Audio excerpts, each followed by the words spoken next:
Le vent salé de la côte portugaise murmurait entre les pins tandis que je marchais le long des rives du Douro, mes pieds nus s'enfonçant dans le sable tiède. C'était la fin du mois d'août, et le soleil commençait à se coucher, peignant le ciel de teintes dorées qui se reflétaient dans l'eau cristalline. Je ne savais pas encore que cet endroit changerait ma vie à jamais. En m'approchant du pont de pierre centenaire qui reliait notre petite ville de Vilanova de Cerveira à la rive espagnole, j'aperçus une silhouette familière appuyée contre le parapet. Eduardo était là, ses cheveux bruns légèrement ébouriffés par le vent, ses yeux marrons fixés sur l'horizon. Il y avait quelque chose dans sa posture qui m'incitait à m'approcher, une vulnérabilité qui contrastait avec la détermination que je voyais toujours en classe. « Je ne savais pas que tu venais aussi ici pour réfléchir », dis-je en m'arrêtant à ses côtés. Il se tourna, et pendant un instant, nos regards se croisèrent avec une intensité qui fit battre mon cœur plus vite. « Philippe », murmura-t-il mon nom, comme s'il s'agissait d'une découverte. Cet endroit, il m'apaise quand tout semble confus. Je sentis sa main frôler la mienne alors que nous nous appuyions tous deux sur le parapet et une décharge électrique parcourut mon corps. Le moment était parfait, le fleuve coulant doucement sous nos pieds, le parfum d'eucalyptus dans l'air et ce regard qui me disait que nous n'étions plus seulement des camarades de classe. « Eduardo », murmurai-je, me rapprochant légèrement. Je pouvais sentir la chaleur émanant de son corps, voir la manière dont ses lèvres s'entr'ouvraient légèrement. Et c'est là, sur ce pont reliant deux pays, que nos lèvres se rencontrèrent pour la première fois.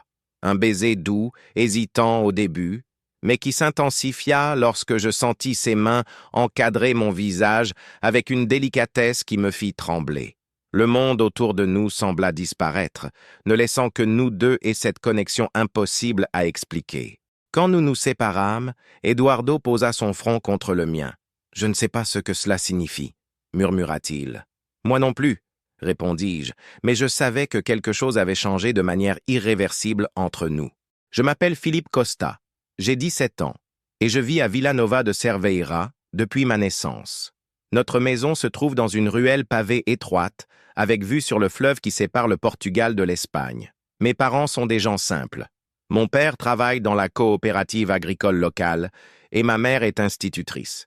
Ils m'ont toujours dit que j'avais du potentiel, mais à vrai dire, je n'ai jamais beaucoup travaillé à l'école. Je préférais passer mes après-midi à pêcher dans le fleuve ou à aider mon grand-père dans le petit potager qu'il entretenait derrière la maison. La vie dans notre ville est tranquille, presque prévisible. Tout le monde se connaît, les nouvelles se répandent rapidement et les traditions sont respectées avec une ferveur presque religieuse. Les matinées commencent tôt avec les cloches de l'église principale, et les après-midi s'étirent avec des conversations sur les places, tandis que les enfants jouent parmi les arbres centenaires. Il y a 2 ans, j'ai entamé une relation avec Inès, une fille espagnole que j'ai rencontrée lors des festivités de la Saint-Jean. Elle vit à Tuy, de l'autre côté de la frontière, et notre relation a toujours été compliquée par la distance et les différences culturelles qui, bien que minimes, créant parfois des malentendus. Inès est déterminée et ambitieuse, rêvant d'étudier la médecine à Madrid, tandis que je ne savais pas encore vraiment ce que je voulais faire de ma vie. Au début de l'année scolaire, en entrant en terminale, j'ai rencontré Eduardo Mendes. Il venait d'emménager dans notre ville quelques mois plus tôt avec sa famille. J'ai appris dans les couloirs de l'école qu'ils étaient descendants d'immigrants espagnols revenus au Portugal à la recherche de meilleures opportunités. La famille d'Eduardo avait acheté une propriété au bord du fleuve où ils avaient lancé un projet de restauration écologique. Eduardo était différent des autres garçons de mon âge. Il avait une gravité qui contrastait avec nos 17 ans et une passion pour la nature qui transparaissait dans chaque conversation. Il était grand, avec des épaules larges développées par le travail physique qu'il effectuait sur la propriété familiale, et il possédait un charisme naturel qui inspirait le respect instinctif des autres. Notre première interaction n'a pas été des plus réussies. C'était une matinée de septembre, encore fraîche en ce début d'automne, lorsqu'il décida de confronter quelques camarades qui pêchaient dans la partie du fleuve que sa famille avait restaurée. J'étais parmi eux, avec ma canne à pêche improvisée et un seau presque vide à mes pieds. « Vous ne pouvez pas pêcher ici », dit Eduardo, s'approchant d'un pas décidé. Cette zone est en cours de restauration pour préserver les espèces indigènes. Mes amis rirent, mais je perçus quelque chose de différent dans sa manière de parler. Ce n'était pas de l'arrogance, mais une réelle préoccupation. Malgré tout, l'orgueil adolescent prit le dessus. « Et qui es-tu pour nous dire où on peut ou ne peut pas pêcher ?» répondis-je en croisant les bras. « Ma famille pêche dans ce fleuve depuis des générations. » Les yeux d'Eduardo brillèrent d'un mélange de frustration et de détermination. C'est exactement pour ça qu'il faut le protéger. Si nous continuons à pêcher les jeunes poissons, il n'y en aura plus pour les générations futures. Il y eut un moment de silence tendu. Mes amis étaient prêts à transformer cela en bagarre, mais quelque chose dans l'expression d'Eduardo me fit hésiter. Il y avait une sincérité dans ses paroles, une passion que je voyais rarement chez quelqu'un de notre âge. « D'accord, » dis-je finalement, rangeant ma canne. « Mais tu vas devoir nous expliquer ce projet en détail. » Eduardo sembla surpris par ma réponse, mais un petit sourire apparut sur ses lèvres. « Je peux faire mieux que ça. Je peux vous le montrer. » La semaine suivante, notre professeur d'histoire, Madame Marquez, annonça que nous allions travailler en binôme sur un projet concernant les traditions culinaires ibériques et leur importance dans la préservation culturelle. Chaque duo devait choisir un aliment traditionnel, en étudier l'origine, l'évolution et l'impact sur la société locale. Le destin, ou peut-être les intentions pédagogiques de Madame Marquez, fit que je fus associé à Eduardo. Je me souviens du moment exact où elle lut nos noms ensemble. Je ressentis un frisson dans l'estomac, ne sachant pas si c'était de l'anxiété ou autre chose que je ne pouvais pas nommer. « On dirait qu'on va devoir travailler ensemble, » dit Eduardo après le cours, s'approchant de mon bureau avec un carnet déjà rempli de notes. « On dirait, » répondis-je, essayant de paraître indifférent, mais en réalité curieux de ce qu'il avait écrit avec tant de soin. Nous décidâmes de nous retrouver à la bibliothèque municipale le samedi suivant. C'était un bâtiment ancien au centre de la ville, avec des étagères en bois sombre montant jusqu'au plafond, et cette odeur caractéristique des vieux livres. Eduardo arriva ponctuellement à 14 heures, portant un sac à dos qui semblait contenir assez de matériel pour une expédition. « J'ai pensé qu'on pourrait étudier le pain de seigle, » dit-il, en tirant une chaise pour s'asseoir à côté de moi. C'est une tradition qui relie le Portugal et l'Espagne, avec une histoire fascinante de résistance et d'adaptation. Je dois avouer que l'idée ne m'enthousiasmait pas au départ. Le pain semblait un sujet ennuyeux comparé aux plats plus élaborés choisis par les autres groupes. Mais Eduardo avait une manière de parler du sujet qui rendait chaque information pertinente et intéressante. « Et tu vois, » expliqua-t-il en ouvrant un livre sur l'agriculture médiévale, « le seigle était cultivé dans des terres où le blé ne poussait pas bien. Il représentait la capacité des communautés à s'adapter à des conditions difficiles. » Pendant qu'il parlait, gesticulant avec enthousiasme, je remarquais des détails que je n'avais pas vus auparavant. La manière dont ses yeux s'illuminaient quand il expliquait quelque chose d'important, la façon dont ses mains étaient expressives, et une petite cicatrice au-dessus de son sourcil gauche qui lui donnait un air mystérieux. « Ma grand-mère faisait du pain de seigle chaque semaine, » dis-je, feuilletant les pages d'un livre de recettes traditionnelles. D'après ma mère, elle disait que le pain de seigle gardait la mémoire de la terre. « La mienne aussi, » répondis-je, surpris par la coïncidence. « Elle est morte quand j'avais 10 ans, mais je me souviens de l'odeur de sa cuisine le samedi matin. » Ce fut le premier moment où nous eûmes une véritable conversation au-delà des questions pratiques du projet. Eduardo me raconta l'histoire de sa famille, comment ses grands-parents avaient émigré en Espagne pendant la dictature portugaise et comment ses parents avaient décidé de revenir pour construire quelque chose de nouveau sur la terre de leurs ancêtres. « Le projet de restauration du fleuve, c'est plus que de l'écologie, » expliqua-t-il, ses doigts tambourinant nerveusement sur la table. « C'est une manière de renouer avec ce lieu. » Je passais le reste de l'après-midi à l'écouter parler de poissons indigènes, de systèmes de filtration naturelle et de l'importance de la biodiversité.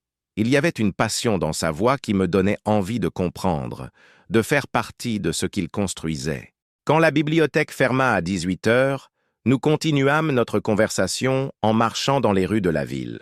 Eduardo me montra des coins que je pensais connaître, mais qui prenaient un nouveau sens à travers ses yeux. La fontaine médiévale sur la place principale, que je voyais simplement comme un point de rencontre, il la décrivit comme un exemple parfait de la manière dont les générations précédentes travaillaient en harmonie avec les ressources naturelles. « Tu veux voir notre projet sur le fleuve » demanda-t-il quand nous arrivâmes au coin où nos chemins se séparaient. Maintenant? Pourquoi pas? C'est le meilleur moment pour observer la vie aquatique, au crépuscule. Je le suivis sur le sentier menant à la propriété de sa famille. C'était une marche de 20 minutes à travers un bois de chêne et de pin où l'odeur de la terre humide et des feuilles en décomposition créait une atmosphère presque magique. Eduardo marchait devant, s'arrêtant parfois pour pointer une plante ou expliquer comment différentes espèces contribuaient à l'écosystème. La propriété des Mendes se trouvait dans un méandre doux du fleuve où l'eau formait une petite lagune naturelle. Eduardo avait raison sur le moment choisi. L'endroit était plein de vie. Des hérons pêchaient élégamment dans les eaux peu profondes, tandis que de petits poissons sautaient parfois à la surface. « Ici, » dit Eduardo, pointant une structure de pierre et de bois partiellement immergée, « nous avons construit un système de frais pour les truites indigènes. Dans 5 ans, nous espérons que leur population sera complètement rétablie. » J'étais hypnotisé non seulement par la beauté de l'endroit, mais aussi par le dévouement évident dans chaque détail. Il y avait des canaux soigneusement creusés, des plantes aquatiques stratégiquement placées et de petites îles artificielles servant de refuge pour différentes espèces. « C'est incroyable, » dis-je, et je le pensais vraiment. « Comment as-tu appris tout ça ?» Eduardo sourit, un sourire sincère qui transforma complètement son visage. Beaucoup d'études, quelques erreurs, et l'aide de ma tante Anna. Elle est biologiste marine. C'est à ce moment-là que nous entendîmes des voix s'approcher par le sentier. 3 garçons de notre école arrivèrent, menés par Zé Carvalho, un garçon d'1 an plus âgé, avec une réputation de fauteur de troubles. « Regardez-moi ça !» disait avec un sourire qui n'atteignait pas ses yeux. Le prince écologiste et son nouveau disciple. Je sentis Eduardo se raidir à mes côtés. « Qu'est-ce que vous voulez ?» demanda-t-il, gardant une voix calme mais ferme. « On voulait juste voir de près cette merveille, » répondit Zé, s'approchant dangereusement de la rive où se trouvaient les nids artificiels. « Ça m'a l'air d'un sacré boulot pour quelques poissons. Fais attention où tu mets les pieds, » dit Eduardo, faisant un pas en avant. « Ça nous a pris des mois pour établir cet équilibre. » Zé rit et donna un coup de pied délibéré dans une pierre dans l'eau, effrayant un groupe de jeunes poissons. « Oups !» dit-il avec une fausse innocence. Je sentis la colère monter en moi. Ce n'était pas seulement à propos du projet d'Eduardo, c'était à propos du manque de respect, de l'indifférence envers quelque chose qui comptait tant pour lui. « Arrête ça !» dis-je, me plaçant entre Zé et la rive du fleuve. « Ou quoi ?» défia Zé, s'approchant de moi. Ce qui se passa ensuite fut instinctif. Eduardo se déplaça avec une agilité que je n'attendais pas, se positionnant à mes côtés pour former une barrière naturelle entre Zé et la zone restaurée. « On ne veut pas d'ennui, » dit Eduardo calmement, « mais on ne vous laissera pas détruire des années de travail. » Il y eut un moment de tension où tout pouvait arriver. Zé nous regarda, évaluant clairement s'il valait la peine d'escalader la situation. Finalement, il cracha par terre et fit signe à ses amis de partir. « Ce n'est pas fini, » dit-il en s'éloignant par le sentier. Quand ils disparurent, je sentis mes jambes trembler légèrement sous l'effet de l'adrénaline. Eduardo me regarda avec une expression mêlant gratitude et surprise. « Merci, » dit-il simplement. « Je ne m'attendais pas à ce que tu me soutiennes. »« Moi non plus, » admis-je. Mais ce qu'il faisait était mal. Nous restâmes silencieux quelques minutes, observant les vagues sur l'eau se calmer enfin. Le soleil se couchait, créant des reflets dorés à la surface du fleuve. « Philippe, » dit Eduardo, sa voix plus douce que je ne l'avais jamais entendue. « Veux-tu vraiment comprendre ce qu'on fait ici ?»« Oui, » répondis-je, et je réalisais que c'était vrai. « Ah, alors viens dîner chez nous demain. Ma famille serait ravie de te rencontrer. » Le dîner chez les Mendes fut une révélation. La propriété était située sur une légère élévation, offrant une vue panoramique sur le fleuve, et la maison elle-même était une ancienne ferme restaurée avec beaucoup de soin. Les pierres d'origine du XVIIIe siècle se mêlaient harmonieusement à des ajouts modernes, créant une atmosphère empreinte d'histoire et de chaleur. Ana Mendes, la tante d'Eduardo, m'accueillit à la porte avec un sourire chaleureux qui me mit immédiatement à l'aise. C'était une femme d'une 40aine d'années, avec des cheveux bruns attachés en un chignon décontracté et des yeux verts pétillants d'intelligence. Elle portait une blouse en lin blanc et un pantalon kaki, le genre de tenue pratique mais élégante de quelqu'un qui passe du temps aussi bien dans les laboratoires qu'en plein air. Alors, tu es le Philippe dont Eduardo n'arrête pas de parler, dit-elle en me guidant à travers un couloir décoré de photos de famille et de spécimens marins encadrés. J'espère qu'il n'a dit que du bien, répondis-je, sentant mes joues rougir légèrement. Principalement, dit Anna avec un clin d'œil complice, mais il a aussi mentionné que tu avais besoin d'un peu d'éducation sur l'importance de la préservation aquatique. João Mendes, le père d'Eduardo, était dans la cuisine, préparant ce qui sentait comme un ragoût divin. C'était un homme robuste, avec une barbe grise bien entretenue et des mains marquées par des années de travail manuel. Il me salua d'une poignée de main ferme et m'offrit un verre de vin vert pendant qu'il terminait les préparatifs. « Eduardo m'a dit que ta famille a des racines dans l'agriculture locale, » commenta-t-il, remuant une marmite en fonte qui semblait avoir vu plusieurs générations. « La mienne aussi a travaillé la terre pendant des décennies en Andalousie, avant que nous ne revenions ici. » Pendant le dîner, servi sur une table en chêne qui occupait toute la largeur de la cuisine, j'appris plus sur l'histoire des Mendes que je n'aurais pu l'imaginer en une soirée.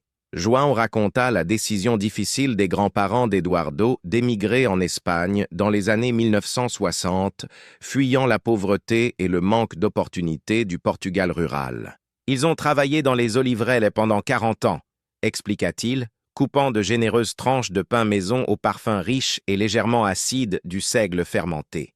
Ils ont toujours rêvé de revenir, mais la vie en Espagne était stable.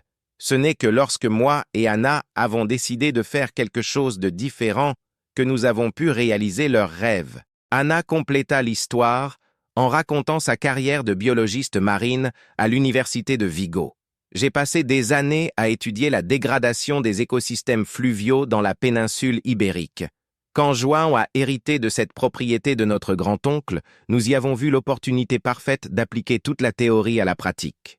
Eduardo, qui était resté relativement silencieux jusque-là, concentré sur son assiette de ragoût de sanglier aux châtaignes, finit par se joindre à la conversation. « La partie la plus difficile, dit-il, me regardant directement, a été de convaincre les locaux que nous n'étions pas des étrangers arrogants essayant de changer des traditions centenaires. »« Et vous y êtes arrivés ?»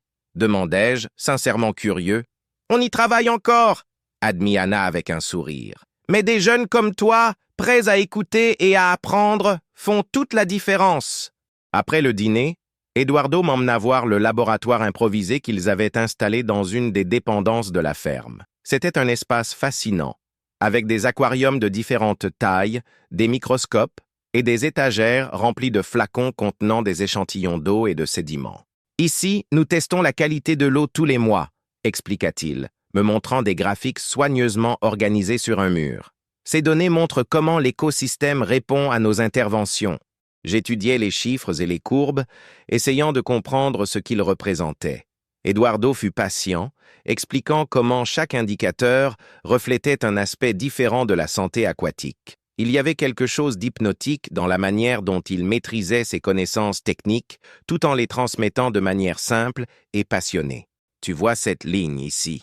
dit-il, pointant une courbe ascendante sur un graphique bleu. Elle représente la population d'insectes aquatiques. Ils sont la base de toute la chaîne alimentaire. Quand ils prospèrent, tout le reste suit. « Et cette baisse ici ?» demandai-je, remarquant une chute abrupte en février. Le visage d'Eduardo s'assombrit. « Quelqu'un a déversé des produits chimiques en amont du fleuve. Nous avons perdu des mois de progrès en une nuit. Vous avez découvert qui c'était? On a des soupçons, mais on n'a pas pu le prouver. C'était à peu près à l'époque où les intimidations ont commencé. » « Des intimidations ?» Eduardo hésita, visiblement mal à l'aise. « Certaines personnes dans la région n'aiment pas ce qu'on fait. Ils pensent qu'on interfère avec les traditions ou qu'on impose des restrictions inutiles. Comme Zé et ses amis, Zé n'est qu'un gamin, dit Eduardo, fermant le carnet de données. Les vrais problèmes viennent de gens avec plus de pouvoir et moins de scrupules.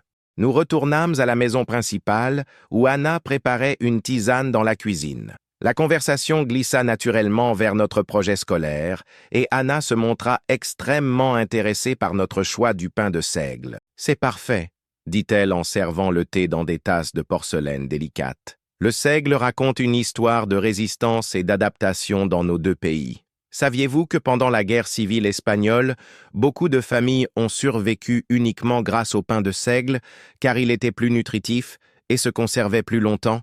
Je passais le reste de la soirée à absorber des histoires, des données scientifiques et une nouvelle perspective sur l'importance de préserver à la fois les traditions culturelles et les écosystèmes naturels. Quand João me proposa de me raccompagner chez moi à 22 heures, j'étais mentalement épuisé mais inexplicablement énergisé. « Merci pour votre hospitalité », dis-je en prenant congé. « J'ai appris plus ce soir qu'en des mois de cours. Reviens quand tu veux », répondit Anna, m'enlaçant avec une affection maternelle. « Et souviens-toi, chaque personne qui comprend l'importance de ce qu'on fait est une victoire pour nous tous. » Eduardo m'accompagna jusqu'à la voiture de son père. « Alors ?»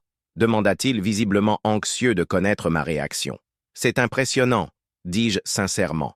« Toute votre famille est impressionnante. » Il sourit, et même dans l'obscurité, je pus voir le soulagement dans ses yeux. « Ça compte beaucoup pour moi que tu comprennes. »« Je comprends, » répondis-je, « et je veux aider. » Le lundi suivant, j'arrivai à l'école avec une nouvelle énergie.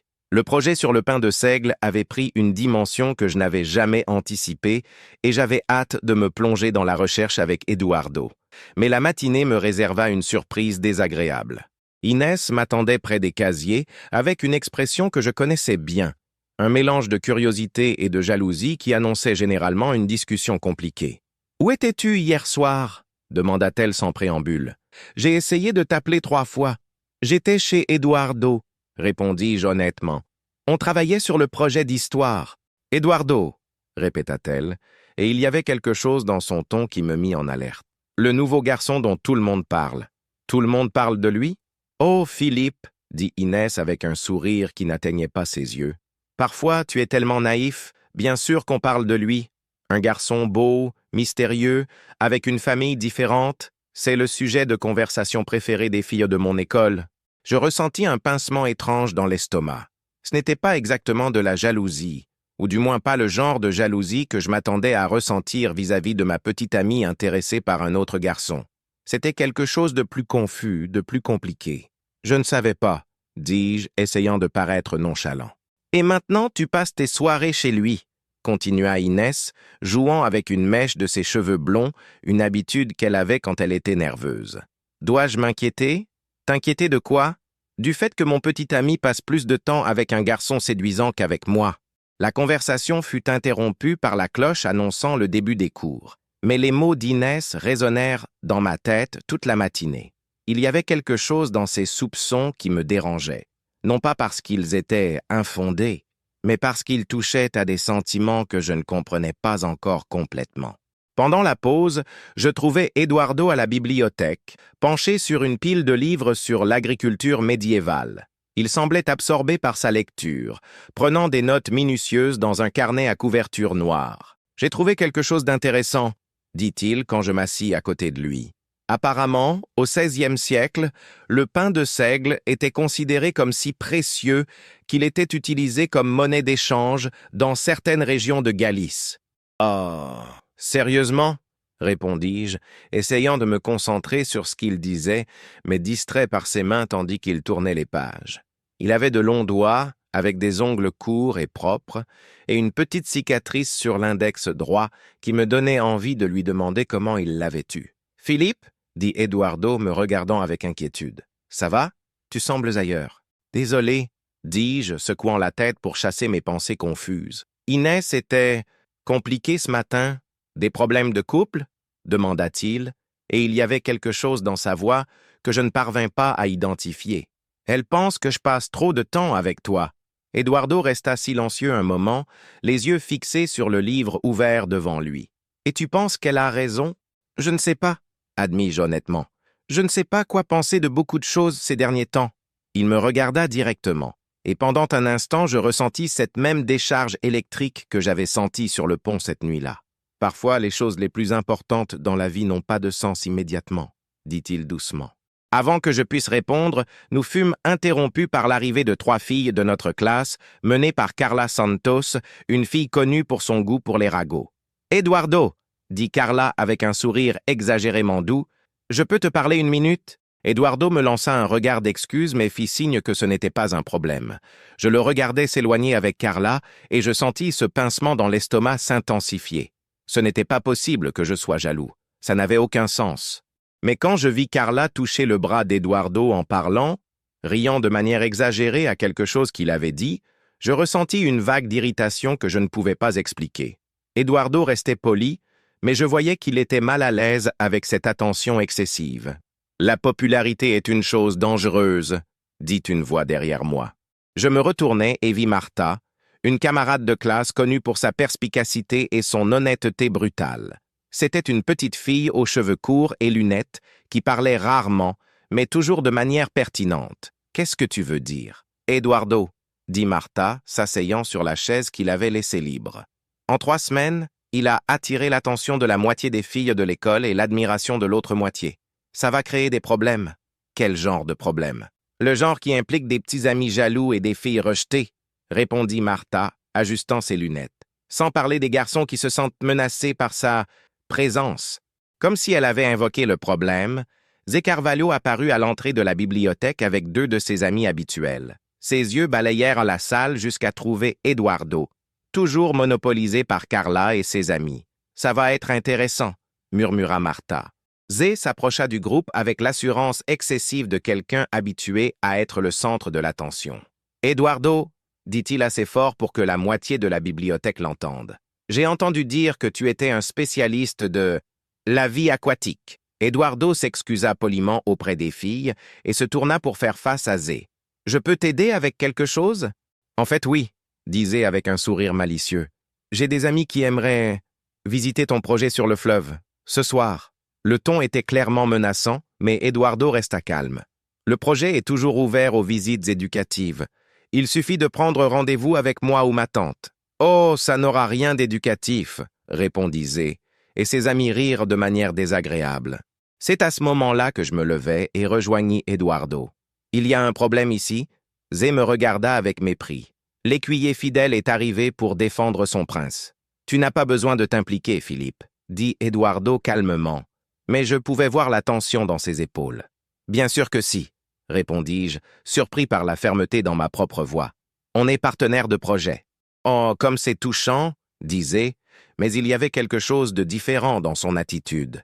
La présence d'un public dans la bibliothèque inhibait clairement ses plans d'intimidation plus directs. Madame Rodriguez, la bibliothécaire, apparut comme un ange salvateur. « Messieurs, soit vous baissez le ton, soit vous sortez de la bibliothèque. » Zé marmonna quelque chose d'inaudible, mais fit signe à ses amis de partir. Avant de s'éloigner, cependant, il se tourna à nouveau vers Eduardo. « Mon offre tient toujours. Ce soir. » Après leur départ, Eduardo s'effondra sur une chaise avec un soupir lourd. « Ça devient hors de contrôle. Tu vas prévenir ta famille? Je ne veux pas les inquiéter inutilement, » dit-il, passant une main dans ses cheveux dans un geste de stress inhabituel chez lui. « Et puis, que peuvent-ils faire? Appeler la police parce que des gamins ont fait des menaces vagues? Alors, qu'est-ce qu'on va faire? » Eduardo me regarda avec surprise. « On? Tu crois que je te laisserai gérer ça tout seul? » Pendant un instant, je vis quelque chose dans les yeux d'Eduardo qui fit battre mon cœur plus vite. C'était de la gratitude, mais aussi quelque chose de plus profond, de plus intime. « Merci », dit-il simplement, mais il y avait tout un monde de sens dans ce mot. Nous décidâmes que la meilleure stratégie était d'anticiper Zé et ses amis. S'ils prévoyaient de vandaliser le projet pendant la nuit, nous serions là pour les en empêcher. C'était un plan risqué, peut-être même stupide, mais ça semblait la seule option qui n'impliquait ni adulte ni autorité. Nous nous retrouvâmes à 20 heures au début du sentier menant à la propriété des Mendes.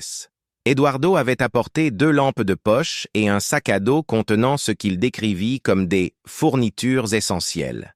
J'avais inventé une excuse quelconque à mes parents, disant que j'étudiais à la bibliothèque jusqu'à tard. « Tu es sûr de vouloir faire ça ?» demanda Eduardo alors que nous commencions à marcher sur le sentier sombre. « Il n'est pas trop tard pour changer d'avis. J'en suis sûr, » répondis-je, bien que, honnêtement, je n'en étais pas certain. Ce dont j'étais sûr, c'était que je ne pourrais pas rester chez moi en sachant qu'Eduardo affrontait ça seul. La propriété, la nuit, avait une atmosphère complètement différente. Les sons de la nature semblaient amplifiés. le ululement lointain d'une chouette, le murmure des feuilles dans le vent, le bruissement constant de l'eau qui coule. Eduardo nous guida jusqu'à un point surélevé, offrant une vue sur la zone restaurée, où nous pouvions observer sans être vus. « S'ils viennent, murmura-t-il, ils se concentreront probablement sur les nids artificiels et le système de filtration. C'est là qu'ils peuvent causer le plus de dégâts. » Nous étendîmes une couverture sur le sol et nous installâmes pour attendre. Eduardo ouvrit son sac à dos et en sortit 2 thermos de thé chaud et quelques sandwichs préparés par Anna. « Ma tante a insisté, » expliqua-t-il avec un sourire timide. « Elle a dit qu'une bonne veille nécessite une bonne nourriture. Elle sait qu'on est ici? » « Elle s'en doute, » admit Eduardo. « C'est difficile de cacher quoi que ce soit à Anna, mais j'ai promis qu'on ne ferait rien de dangereux. » Nous bûmes le thé dans un silence confortable, observant le croissant de lune se refléter sur l'eau. C'était une nuit claire d'automne, avec ce genre de froid qui incite à la proximité physique pour se réchauffer. Peu à peu, nous finîmes par nous asseoir plus près l'un de l'autre, partageant la chaleur corporelle. « Je peux te poser une question ?» dit Eduardo après un moment. « Bien sûr. Pourquoi as-tu décidé de m'aider? Je veux dire, au début, tu ne m'aimais clairement pas. » Je réfléchis à la question, cherchant une réponse honnête. Ce n'était pas que je ne t'aimais pas. C'était plus que je ne te comprenais pas. Tu es différent des autres garçons que je connais. Différent comment? Tu es passionné par des choses qui comptent, dis-je, surpris par l'honnêteté de mes propres mots. La plupart d'entre nous vivons sans vraiment nous soucier de rien d'autre que du foot et des filles. Toi, tu veux changer le monde. Eduardo rit doucement. Je ne veux pas changer le monde. Je veux juste sauver un petit bout de rivière. Oh, c'est la même chose, insistai-je. Commencez petit. Nous retombâmes dans le silence, mais cette fois, il y avait une tension différente dans l'air. Une conscience de notre proximité physique, de la chaleur émanant de nos corps, de la manière dont la lumière de la lune illuminait le profil d'Eduardo. « Philippe, » dit-il doucement, « je peux te poser une question personnelle? »« Bien sûr. Es-tu heureux? Avec Inès, je veux dire. Avec votre relation. » La question me prit au dépourvu. « Pourquoi tu demandes ça? Parce que parfois, tu sembles, je ne sais pas comment l'expliquer, distant, comme si tu jouais un rôle. » Il y avait une vérité dans ces mots qui me dérangeait. La relation avec Inès est compliquée, admis-je finalement. Ça a commencé quand nous étions plus jeunes, et maintenant, parfois j'ai l'impression qu'on reste ensemble parce que c'est attendu, pas parce qu'on le veut vraiment. Et elle ressent la même chose? Je ne sais pas, dis-je honnêtement. On n'en parle jamais. C'est plus facile de faire semblant que tout va bien. Eduardo se tourna pour me faire face directement. Ça ne semble pas très juste, ni pour toi, ni pour elle. Probablement pas, acquiesçai-je. Mais le changement fait peur. C'est vrai, dit Eduardo, et il y avait quelque chose dans sa voix qui me fit le regarder plus attentivement. C'est à ce moment-là que nous entendîmes des voix approcher par le sentier. Eduardo se mit immédiatement en alerte, me faisant signe de rester silencieux.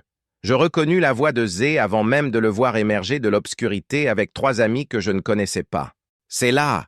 disait, pointant les nids artificiels. « On commence par là. » Mon cœur se mit à battre plus vite quand je vis que l'un d'eux portait ce qui ressemblait à un marteau.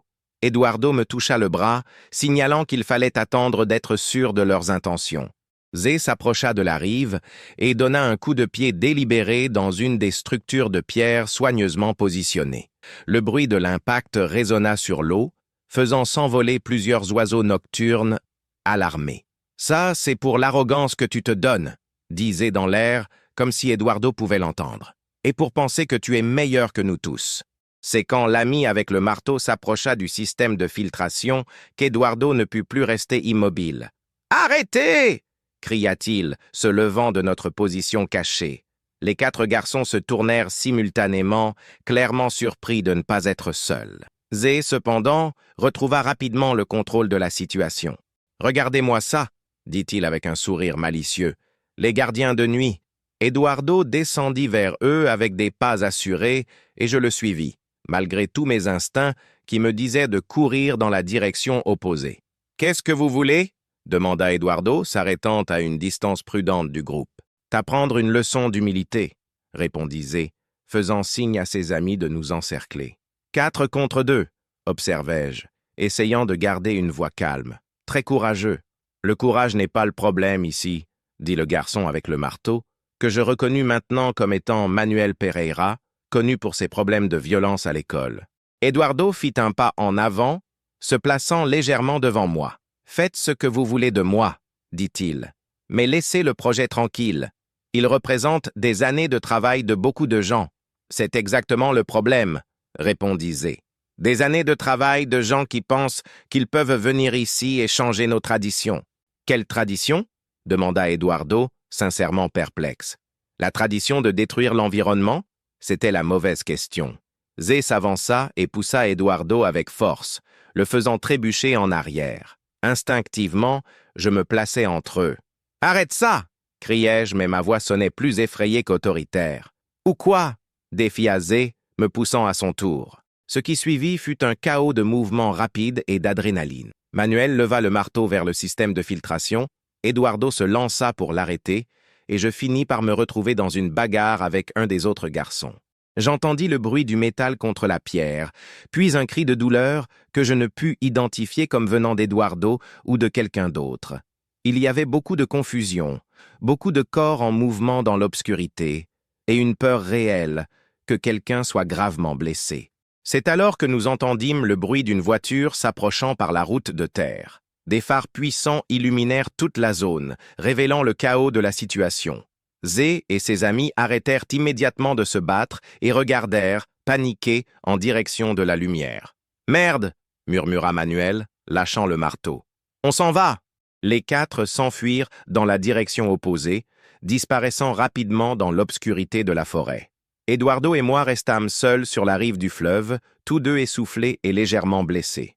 La voiture s'arrêta et João Mendes en sortit, suivi par Anna. Ils coururent vers nous, l'inquiétude évidente sur leurs visages. « Vous allez bien ?»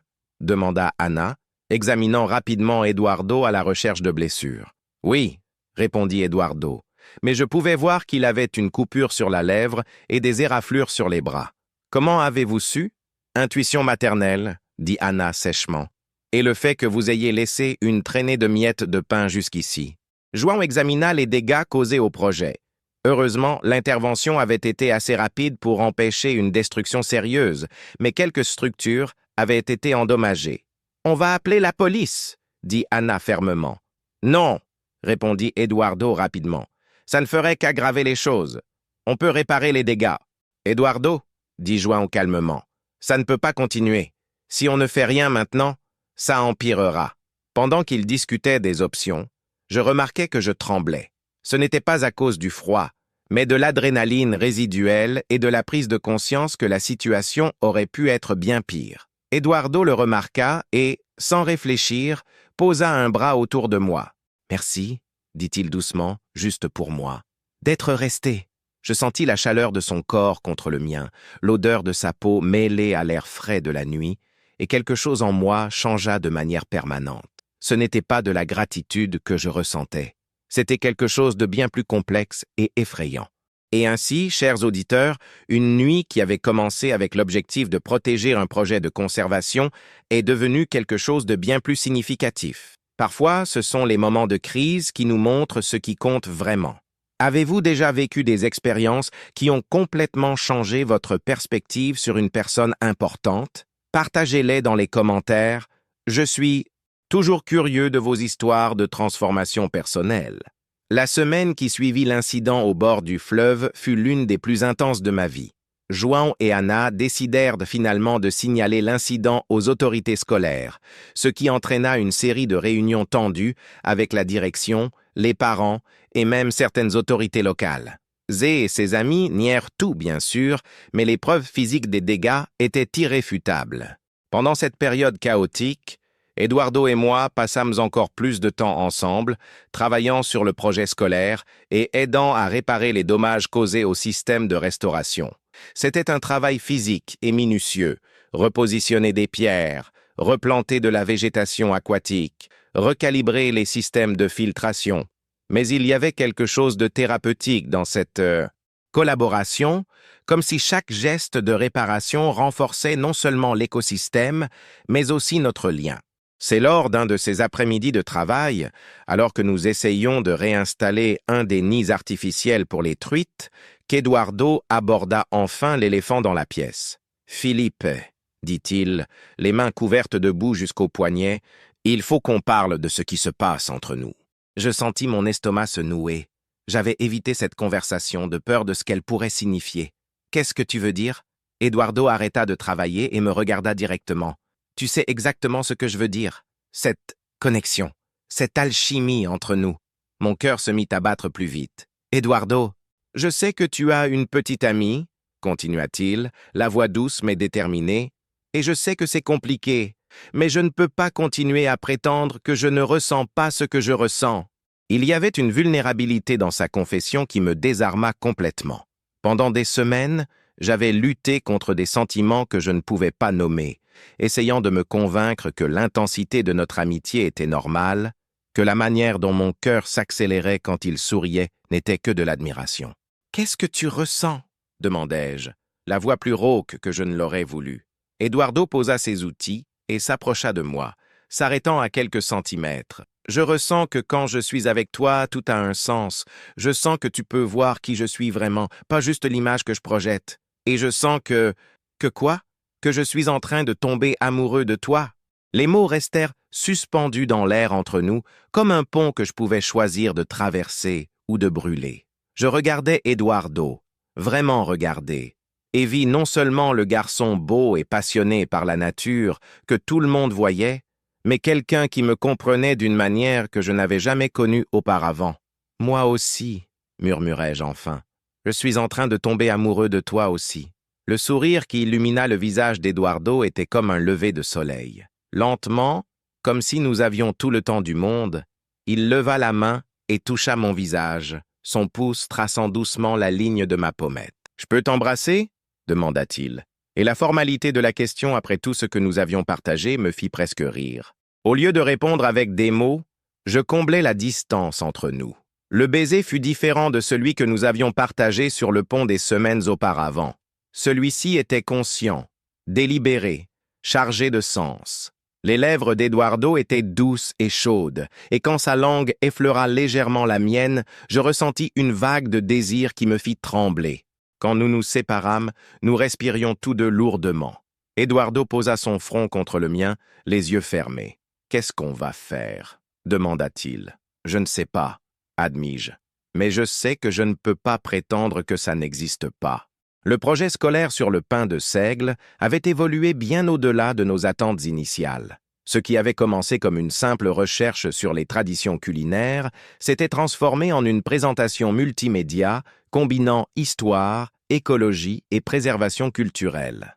Eduardo avait suggéré que nous fassions une démonstration pratique, incluant le processus de fabrication du pain de seigle traditionnel et une explication sur la manière dont les pratiques agricoles durables pouvaient préserver à la fois les traditions et les écosystèmes. Anna nous avait aidé à contacter des anciens de la région qui maîtrisaient encore les techniques traditionnelles de panification.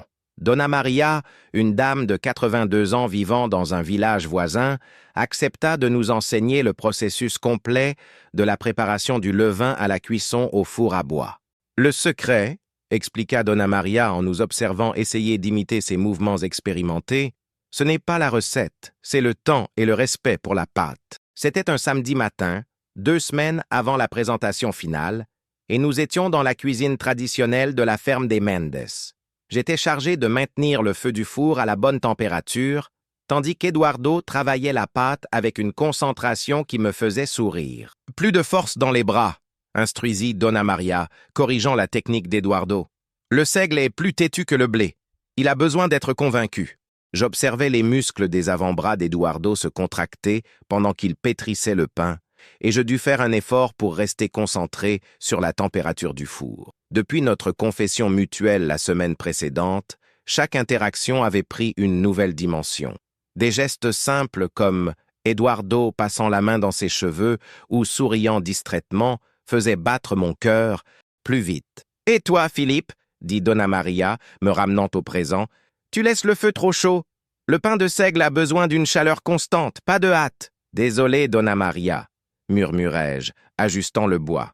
Elle me regarda avec ce regard perçant que les personnes âgées utilisent quand elles voient plus que ce qu'on dit. « Les garçons de votre âge sont toujours impatients », commenta-t-elle avec un sourire entendu. « Vous voulez que tout arrive vite, mais les meilleures choses dans la vie ont besoin de temps pour se développer. » Eduardo et moi échangeâmes un regard chargé de sens. Il y avait une sagesse dans ces mots qui allait bien au-delà de la panification. Le reste de la matinée passa dans une activité intense.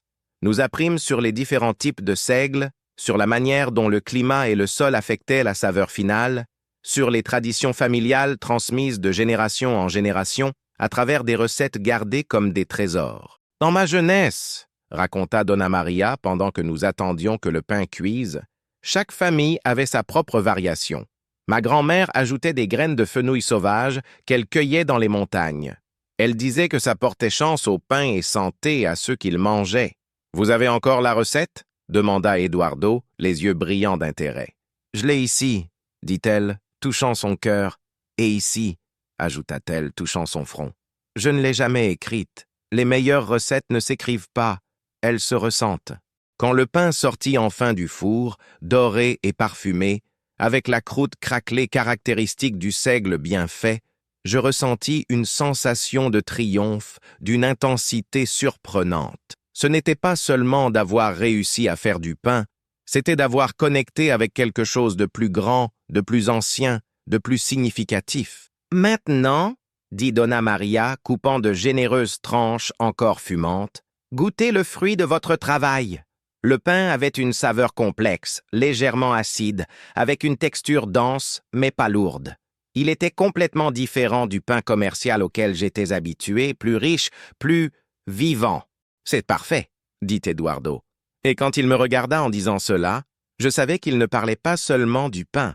La conversation que j'avais repoussée avec Inès eut finalement lieu un mardi après-midi, après les cours. Elle avait insisté pour qu'on se retrouve dans le café où nous avions eu notre premier rendez-vous 2 ans plus tôt. Un geste symbolique qui ne passa inaperçu pour aucun de nous. Inès arriva avec 5 minutes de retard, comme toujours, mais il y avait quelque chose de différent dans sa posture.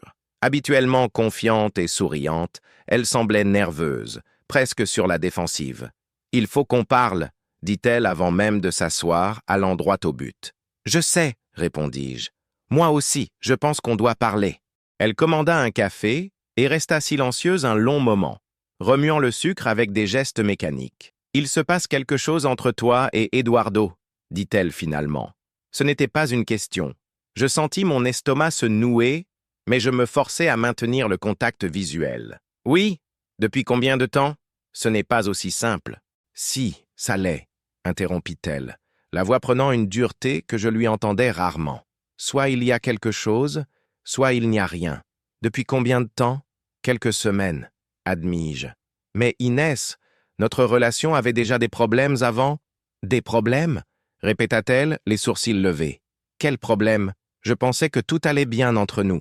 C'était douloureux de voir la peine sincère dans ses yeux, mais aussi révélateur. Si elle pensait vraiment que tout allait bien, alors nous ne nous connaissions pas aussi bien que je le pensais. Inès, dis-je doucement, quand avons-nous eu une vraie conversation pour la dernière fois ?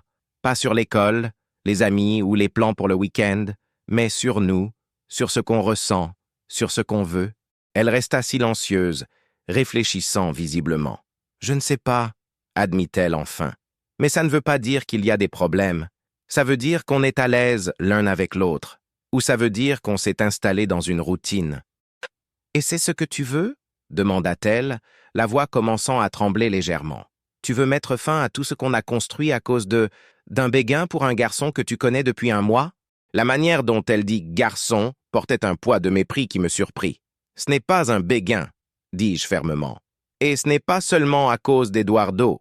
C'est à cause du fait qu'on n'est pas heureux ensemble depuis longtemps. »« J'étais heureuse, » dit-elle, des larmes commençant à se former dans ses yeux. « J'étais heureuse avec toi. Tu étais à l'aise avec moi, » corrigeai-je doucement. « Il y a une différence. » Inès essuya ses yeux avec le dos de la main, étalant légèrement son maquillage soigneusement appliqué. « Alors c'est tout. 2 ans ensemble, et tu mets fin à tout ça pour ça ? Je ne mets pas fin à cause d'Eduardo, dis-je, bien que je savais que c'était seulement partiellement vrai.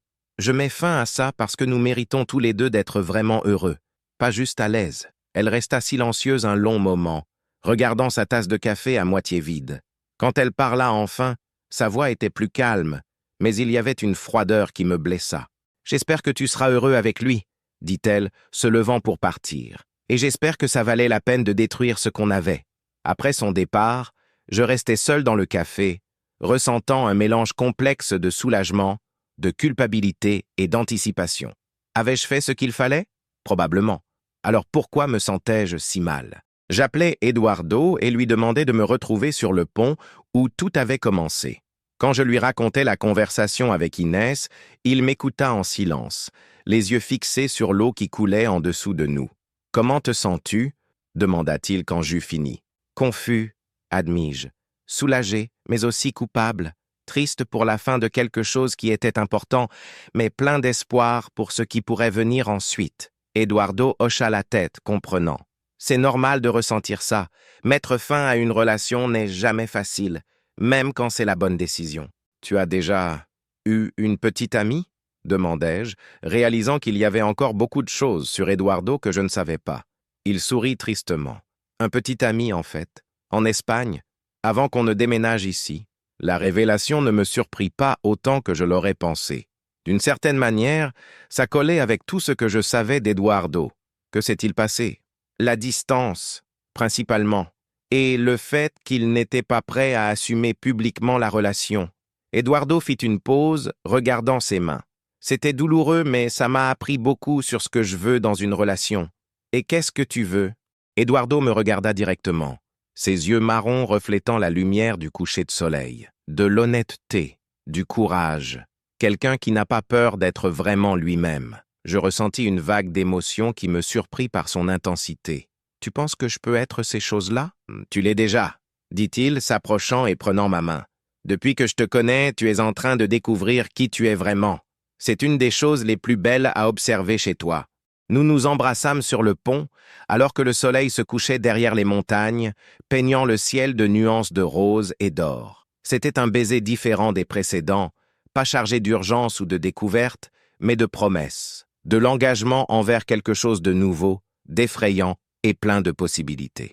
Le jour de la présentation finale arriva avec un mélange de nervosité et d'excitation qui m'empêcha de dormir la nuit précédente. Eduardo et moi avions répété des dizaines de fois, mais il y avait toujours la crainte que quelque chose tourne mal pendant la démonstration en direct. La salle de classe avait été réorganisée pour accueillir non seulement nos camarades et Madame Marc, mais aussi quelques invités spéciaux qu'Eduardo avait tenu à inviter, Anna, João, Dona Maria et, de manière surprenante, quelques anciens de la région qui sortaient rarement de leur village pour des événements scolaires. « Tu es nerveux ?»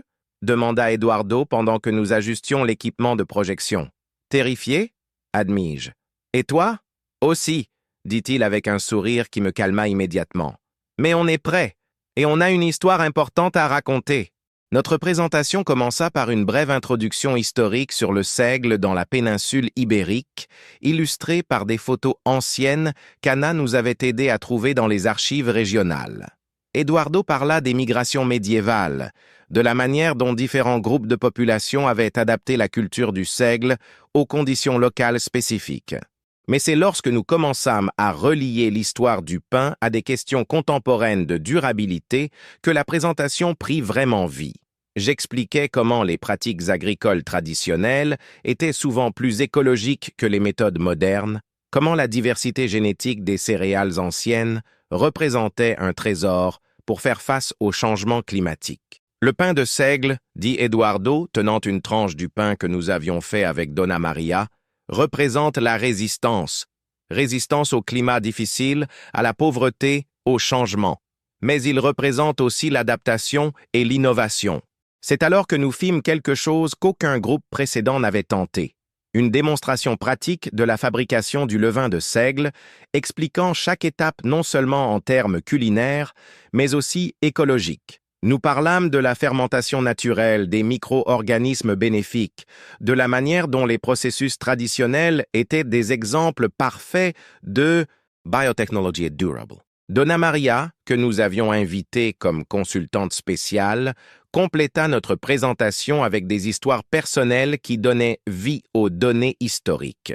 Elle parla de comment sa famille avait survécu à des périodes difficiles grâce au pain de seigle, des recettes transmises de mère en fille comme un héritage précieux.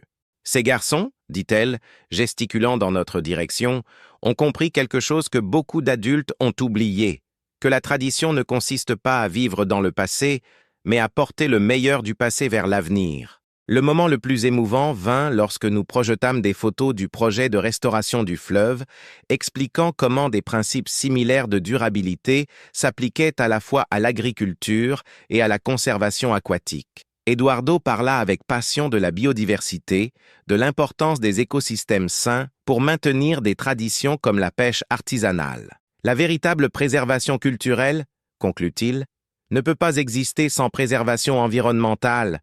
Elles sont intrinsèquement liées. Quand nous terminâmes, il y eut un moment de silence avant que la salle n'explose en applaudissements. Madame Marquez était visiblement émue et je pouvais voir des larmes dans les yeux d'Anna. « Des questions ?» proposa Madame Marquez. Carla Santos leva la main. « Comment avez-vous réussi à connecter autant de thèmes différents de manière si naturelle ?»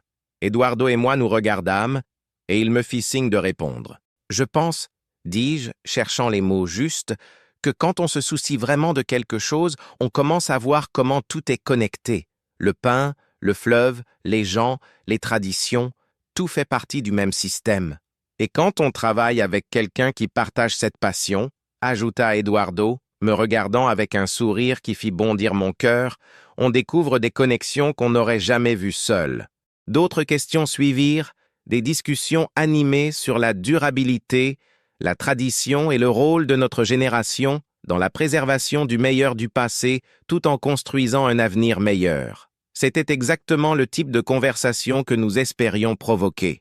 Après le cours, pendant que nous rangions le matériel, Madame Marc s'approcha. « Les garçons, dit-elle, en 20 ans d'enseignement, j'ai rarement vu une présentation aussi passionnée et bien fondée. Vous n'avez pas seulement étudié un sujet, vous l'avez vécu. Merci, Madame Marquez, dit Eduardo. Ça a beaucoup compté de pouvoir partager ça. Avez-vous pensé à soumettre ce travail au concours régional de projets étudiants? Demanda-t-elle. La date limite est la semaine prochaine, mais je pense que vous avez d'excellentes chances. Eduardo et moi nous regardâmes, surpris. Nous n'avions pas envisagé cette possibilité. Réfléchissez-y, dit-elle, nous tendant un dépliant. Et si vous décidez de participer, vous avez tout mon soutien. Une semaine après la présentation, Eduardo et moi étions de retour sur le pont où tout avait commencé. Nous avions décidé de soumettre le projet au concours régional et nous venions d'envoyer tous les documents nécessaires. Peu importe les résultats, j'avais l'impression que nous avions accompli quelque chose de spécial. « Ah, tu arrives à croire qu'on s'est rencontrés il y a seulement 2 mois ?» demanda Eduardo, appuyé contre le parapet de pierre. « Parfois, j'ai l'impression que c'était hier, » répondis-je. « D'autres fois, j'ai l'impression de te connaître depuis des années. » L'automne était bien avancé, et les arbres le long du fleuve avaient pris des teintes dorées et rouges qui créaient des reflets magiques sur l'eau. Il y avait une qualité différente dans la lumière, plus douce, plus nostalgique. « Philippe, dit Eduardo, se tournant pour me faire face, il y a quelque chose que je veux te dire. »« Quoi ?»« Merci, dit-il simplement, pour tout, pour m'avoir donné une chance quand tu aurais pu continuer à me voir comme un intrus, pour avoir défendu le projet, pour avoir été assez courageux pour être honnête avec toi-même et avec Inès. » Je sentis mes joues chauffer. « Je n'ai rien fait d'extraordinaire. Tu as tout fait, » insista-t-il. « Tu as complètement changé mon expérience de vivre ici. En Espagne, je me sentais toujours comme un étranger, quelqu'un qui n'appartenait vraiment nulle part. Ici, avec toi, j'ai l'impression d'avoir enfin trouvé un foyer. » L'émotion dans sa voix me fit m'approcher instinctivement. « Eduardo, je sais qu'on est encore en train de découvrir ce que c'est, » continua-t-il, gesticulant entre nous deux. « Je sais que ça peut être compliqué, surtout dans une petite ville où tout le monde se connaît, mais je veux essayer, je veux voir où ça peut nous mener. Moi aussi, dis-je, prenant sa main. J'ai peur, mais j'ai aussi plus d'espoir que je n'en ai eu depuis longtemps. » Eduardo sourit, ce sourire qui avait le pouvoir de rendre tout possible. « Alors, essayons, doucement, sans hâte, mais essayons. » Nous nous embrassâmes pendant que le soleil se couchait, et cette fois, Il n'y avait ni urgence, ni découverte, ni promesse. Il n'y avait que le présent, que nous deux, que ce moment parfait que nous voulions faire durer pour toujours, 6 mois plus tard. Le printemps arriva tôt à Villanova de Cerveira, apportant avec lui non seulement des fleurs et des températures plus douces, mais aussi des nouvelles qui changèrent tout. Notre projet sur le pain de seigle avait remporté le premier prix au concours régional et en conséquence, nous avions été invités à le présenter lors d'une conférence sur la durabilité à Lisbonne. Plus important encore, l'attention médiatique avait permis au projet de restauration du fleuve des Mendes d'obtenir un financement gouvernemental pour son expansion. 3 kilomètres supplémentaires de fleuve, expliqua Anna, étalant des cartes sur la table de la cuisine, et un budget pour installer des systèmes de surveillance tout au long du bassin hydrographique. Eduardo était radieux, ses yeux brillants d'excitation à l'idée de voir le rêve de sa famille recevoir une reconnaissance officielle. « On va avoir besoin d'aide » dit-il, me regardant. « Surtout de quelqu'un qui comprend à la fois les traditions locales et l'écologie. »« Tu me proposes un job d'été » demandai-je, faisant semblant de considérer sérieusement l'offre. « Je te propose un partenariat » corrigea-t-il. « Dans tout. » Au cours des mois qui suivirent notre présentation, Eduardo et moi avions navigué les défis d'une relation naissante dans une petite communauté avec plus de succès que prévu. Il y avait bien sûr des commentaires et des regards curieux, mais aussi un soutien surprenant de sources inattendues. Donna Maria était devenue une sorte de grand-mère adoptive pour nous deux, insistant pour que nous venions dîner au moins une fois par semaine, où elle nous nourrissait de quantités astronomiques de plats traditionnels et de sagesse de vie. Mes parents, après le choc initial, avaient accueilli Eduardo dans la famille avec une affection sincère, impressionnés par sa passion et son dévouement. Même la situation avec Inès s'était résolue de manière plus positive que je ne l'avais espéré. Après quelques semaines de tension, elle m'avait contacté pour s'excuser du drame et admettre qu'avec le recul, elle n'était pas vraiment heureuse dans notre relation non plus. « J'étais habituée à toi », avait-elle expliqué, « mais ce n'est pas la même chose qu'être amoureuse de toi. » Elle sortait maintenant avec un garçon de Vigo qu'elle avait rencontré pendant les vacances de Pâques, et d'après ce que j'entendais par des amis communs, elle semblait véritablement heureuse. Zé Carvalho et ses amis avaient tout simplement disparu de notre radar. Après les conséquences disciplinaires de l'incident au bord du fleuve, Zé avait changé pour une école à Viana do Castelo, et les problèmes de vandalisme sur le projet avaient complètement cessé. Mais le changement le plus significatif avait été en moi-même. Le garçon qui, 6 mois plus tôt, pêchait distraitement dans le fleuve sans penser aux conséquences, s'était transformé en quelqu'un de véritablement passionné par la conservation environnementale et la préservation culturelle. J'avais commencé à étudier sérieusement pour les examens d'entrée à l'université avec l'intention de me spécialiser en biologie marine ou en ingénierie environnementale. « Ah, tu sais » dit Eduardo un après-midi, alors que nous travaillions côte à côte, plantant de la végétation riparienne dans la nouvelle section approuvée du projet. Parfois, je suis impressionné par à quel point tu as changé. Ai-je changé? Ou ai-je simplement trouvé qui j'ai toujours été? Demandai-je, essuyant la terre de mes mains sur un vieux chiffon. Eduardo s'arrêta de travailler et me regarda avec cette expression pensive que j'avais appris à associer à ces moments de grande perspicacité. Peut-être, dit-il lentement. Peut-être que c'est la même chose. Ce soir-là, assis sur la véranda de la ferme des Mendes, observant le fleuve refléter les premières étoiles de la nuit, je ressentis un contentement profond qui était complètement nouveau pour moi. Ce n'était pas l'excitation frénétique d'une nouvelle passion, ni la sécurité tiède d'une habitude établie. C'était quelque chose de plus solide, de plus prometteur. « À quoi penses-tu » demanda Eduardo, remarquant mon silence contemplatif. « À comment tout a changé » dis-je. « À comment une dispute sur la pêche s'est transformée en « ça » des regrets ?» Je regardais Eduardo, cheveux légèrement ébouriffés par le vent, t-shirt taché de terre après la journée de travail, yeux marrons reflétant la lumière des étoiles, et je ressentis une vague d'émotion si intense qu'elle me coupa presque le souffle. « Jamais, » dis-je, prenant sa main. « Je ne regrette rien. » Ne.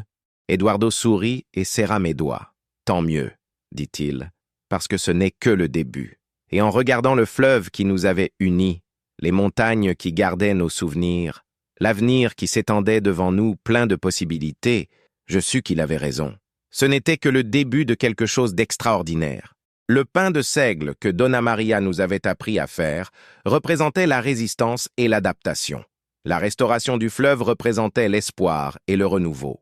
Et ce qu'Eduardo et moi avions construit ensemble représentait la magie de trouver quelqu'un qui non seulement t'accepte tel que tu es, mais t'inspire à devenir ce que tu peux être. Dans la petite ville de Villanova de Cerveira, où le fleuve relie deux pays et deux cultures, deux garçons avaient trouvé non seulement l'un l'autre, mais aussi eux-mêmes. Et cela, découvris-je, était la plus belle des traditions. La tradition de grandir, de changer, de devenir plus à travers l'amour. Et ainsi, chers auditeurs, nous concluons ce voyage de découverte et de transformation. Parfois, les meilleures histoires ne sont pas celles des destinations, mais des parcours, de la manière dont des personnes qui semblent initialement incompatibles peuvent trouver dans leurs différences la base de quelque chose d'extraordinaire. Si cette histoire vous a touché, si vous reconnaissez dans les expériences de Philippe et Eduardo quelque chose de vos propres voyages d'autodécouverte, partagez-les dans les commentaires. J'aime entendre comment les histoires résonnent différemment avec chacun de vous. À la prochaine aventure. Si vous avez besoin d'autres ajustements ou précisions, n'hésitez pas à me le faire savoir.